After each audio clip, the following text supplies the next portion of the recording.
आनंद वाटला तेव्हा हे दोघं पती पत्नी त्यांचा भाऊ हे सगळे मिळून त्या आश्रमाची ह्या आजच्या आजोबांची जी सेवा करतात एक आजच्या काळात खूप मोठी गोष्ट आहे. एवढं करणे बी ही काही सोपी गोष्ट नाही आहे.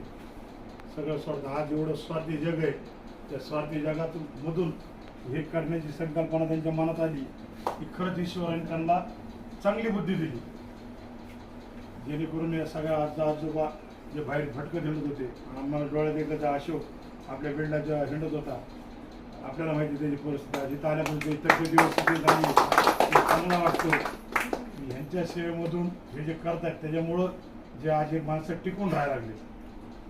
माझं कंडिशन माझं बाहेर बाकी काय आपल्याला माहित नाहीये, त्यामुळं जास्त काय आपल्याला फासण्याची सवय नाही. थोडं बोलून माहिती शब्द संपलं.